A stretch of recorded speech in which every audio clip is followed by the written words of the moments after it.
શું પોલીસ કોઈ ઉમેદવારને ચૂંટણી ન લડવાની ધમકી આપી શકે ખરી? ન જ આપી શકે।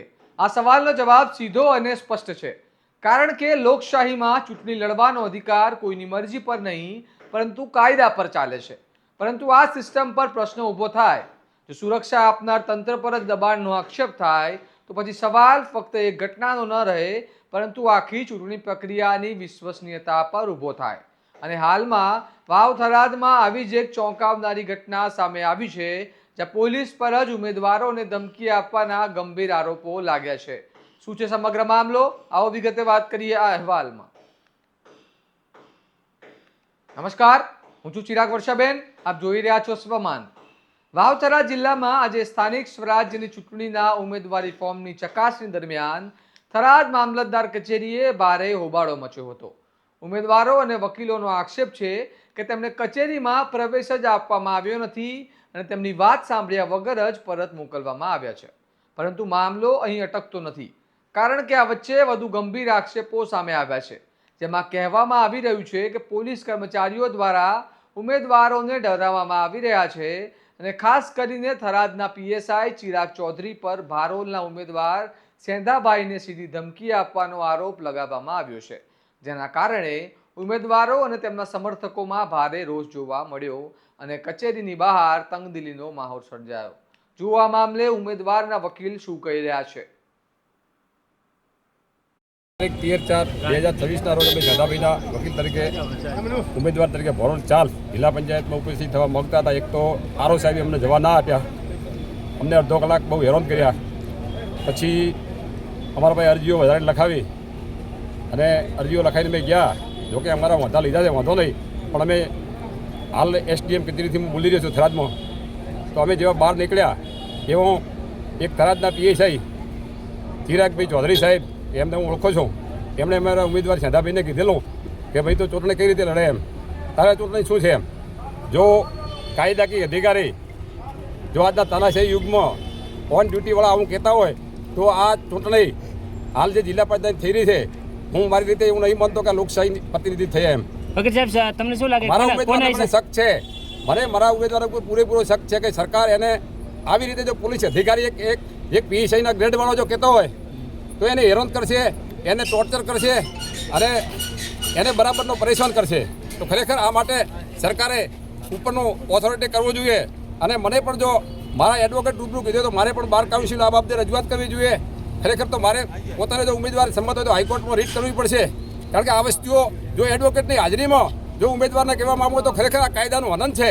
અને જો ગુજરાતમાં મોદી સાહેબ અને હર્ષભાઈ સંઘવી સાહેબ જો એમ કહેતા હોય ગૃહમંત્રી કે મારે કાયદાની વ્યવસ્થા ચાલે છે, તો મારી દ્રષ્ટિએ મારી પોતાની વકીલાતનો 27 વર્ષનો અનુભવ છે કે ખરેખર આ છેલ્લી કક્ષાની નીચતા કહેવાય અને કાયદાની વ્યવસ્થા જળવાઈ નથી, એવું ખુદ માનું છું એમ। કોને ઈશારે થઈ રહ્યું લાગે એ અમને ખ્યાલ ન હોય, કોના ઈશારે થાય છે અમે કહી નહીં શકીએ। ચકાસણી દરમિયાન ફોર્મ રાખવામાં આવ્યું છે, ફોર્મ રાખવામાં આવ્યું છે અને આ બનાવ હમણાં 5 મિનિટ પહેલાં જ બનેલો છે।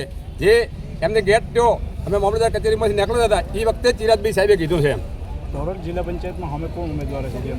એ સાહેબ અમને ખ્યાલ આ અપક્ષ ઉમેદવાર એક સેંધાભાઈ છે, સેંધાભાઈ પિતાનું નામ બોલો? સેંધાભાઈ અભાભાઈ ઠાકોર, અને બીજા ઉમેદવાર કોણ કોણ છે મને ખ્યાલ નહીં।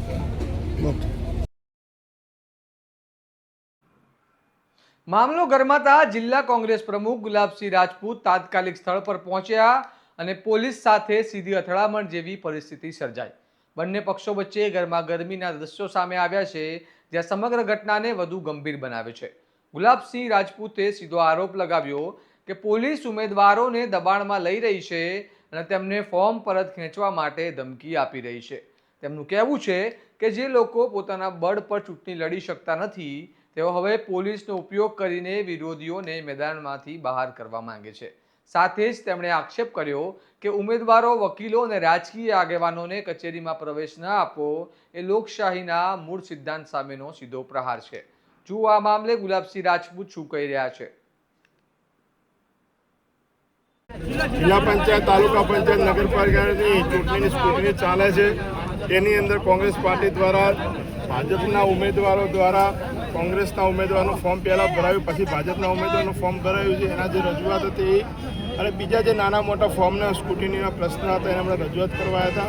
પણ આજનું વાતાવરણ અહીંયા દેખ્યું કે આખા બનાસકાંઠામાં ક્યાંય નહીં, વાવથરાજમાં ક્યાંય નહીં, પણ થરાદની અંદર કોઈ ઉમેદવારને સાંભળવા માંગતા નથી, ઉમેદવારના પ્રતિનિધિઓને સાંભળવા માંગતા નથી કે વકીલને આવવા દેવામાં આવતા. આવો ક્યાંય નિયમ નથી. તેમ છતાં ઉમેદવારોને પોલીસ ધમકી આપી રહી છે કે તમે ચૂંટણીમાં ફોર્મ ખેંચી લો.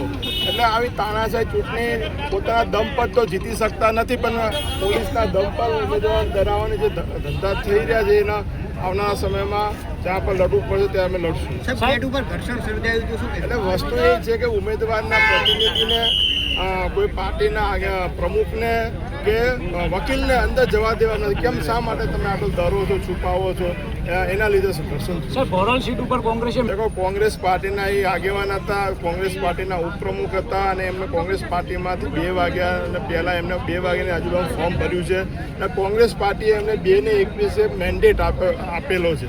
ત્યારબાદ 2:40 કે 50ની આજુબાજુમાં એમને ભાજપમાંથી ફોર્મ ભર્યું છે અને એના પછી ભાજપે મેન્ડેટ, ભાજપ પાસે કોઈ ઉમેદવાર નહોતા.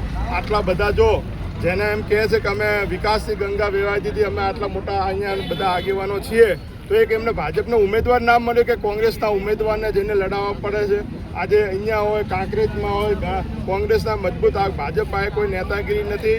ભાજપ પાસે જનાદર ખોઈ નાખ્યો છે. જે રીતે આ સમગ્ર વાવથરા કે બનાસકાંઠાના લોકોનો મૂડ છે, જે રીતે ભાજપ હારી રહ્યું છે એના ડરથી આ સમગ્ર ઘટનાએ હવે એક મોટો અને ગંભીર સવાલ ઊભો કર્યો છે. જો ચૂંટણી પ્રક્રિયામાં જ ઉમેદવારોને દબાણ હેઠળ લાવવામાં આવશે તો શું ચૂંટણી પ્રક્રિયાને નિષ્પક્ષ કહી શકાય? શું આવી પરિસ્થિતિમાં સાચી લોકશાહી શક્ય છે? અને સૌથી મહત્વનું, શું તંત્ર આ આક્ષેપોને ગંભીરતાથી લઈને તપાસ કરશે કે પછી આ મામલો પણ રાજકીય ગરમાવામાં જ સમાઈ જશે? થરાદની આ ઘટના માત્ર એક સ્થાનિક વિવાદ નથી, પરંતુ ચૂંટણી પહેલા જ વિશ્વાસ પર મોટો પ્રશ્નાર્થ ઊભો કરી રહી છે. આ મામલે તમારું શું માનવું છે? અમને કમેન્ટમાં જણાવો અને આવા જ વિશ્લેષણાત્મક અહેવાલ માટે સ્વમાનને લાઇક, શેર અને સબસ્ક્રાઇબ કરવાનું ભૂલતા નહીં. નમસ્કાર.